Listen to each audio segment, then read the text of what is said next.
Hello, మనం ఇప్పుడు నిడదవోలులో ఉన్న కోట సత్తమ్మ దేవాలయానికి అయితే వచ్చాం. ఈ ఆలయం ప్రభుత్వ దేవాదాయ శాఖ అధీనంలో ఉంది. దేవీ నవరాత్రుల సందర్భంగా ఈ ఆలయంలో ప్రత్యేక పూజలు అయితే జరుగుతాయి.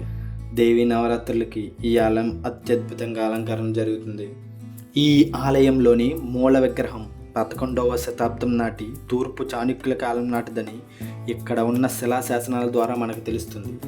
ఈ దేవి విగ్రహం శ్రీవద్యాపురాన్ని పాలించిన కాకతీయ రాజు వీరభద్రుని కోటలోని శక్తిగా పూజలందుకొని కాలక్రమేణా కనుమరుగైన విగ్రహం 1936వ సంవత్సరంలో తిమ్మరాజు గ్రామంలో గల శ్రీ దేవులపల్లి రామమూర్తి గారి పొలంలో బయటపడింది. ఈ ప్రాంతాన్ని చాలా వరకు నూజివీడు రాజులు పరిపాలించినట్టుగా ఆలయ చరిత్ర పుస్తకాలలో రాయబడింది.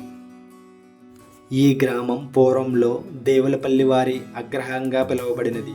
ఆ గ్రామం కృష్ణా జిల్లా అకిరపల్లి నుండి వలస వచ్చి ఇక్కడ స్థిరపడిన దేవులపల్లి రామ సుబ్బరాయ శాస్త్రి గారి కుమారుడైన శ్రీరామశాస్త్రి గారి పొలం దున్నుతూ ఉండగా అమ్మవారి విగ్రహం బయటపడింది. అది అత్యద్భుతమైన ఘట్టం. ఆయన కొన్నాళ్ళు బయటపడిన ప్రదేశంలోనే ఆ అమ్మవారికి పూజలు నిర్వహించడం జరిగింది. తరువాత కొంతకాలానికి ఆయన కలలోకి అమ్మవారు కనిపించి దేవాలయం నిర్మించమని ఆజ్ఞాపించడం, ఆ తర్వాత తన పొలంలోనే కొంత భాగం దేవాలయ నిర్మాణం కేటాయించి 1935లో భక్తులు అమ్మవారి దేవాలయం నిర్మించడం జరిగింది. అలా నిర్మించిన దేవాలయంలో పూజలు నిర్వహించడం మొదలుపెట్టారు. అప్పటి నుండి ఆలయం వేగముగా అభివృద్ధి చెందుతూ ప్రస్తుతం ఏడాదికి 50 లక్షల ఆదాయం కలిగిన పెద్ద దేవస్థానంగా రూపుదాల్చింది. 1976, 1977 సంవత్సరాల్లో దేవాలయం విస్తరణ జరిగింది. క్రమంగా ఆలయ ప్రాచుర్యం పెరుగుతూ పోవడం వలన మళ్ళీ ఆలయం 2002లో పెద్దగా నిర్మించడం జరిగింది. శ్రీ కోట సత్తమ్మ అమ్మవారు అడిగని కోరికలు తీర్చే కల్పవల్లి.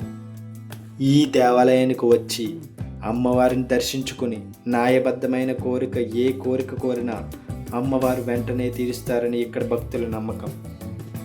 ఈ అమ్మవారికి మొక్కులు తీర్చుకుని ఇక్కడే భోజనాలు పెట్టుకునే సదుపాయం అయితే ఇక్కడ ఉంటుంది.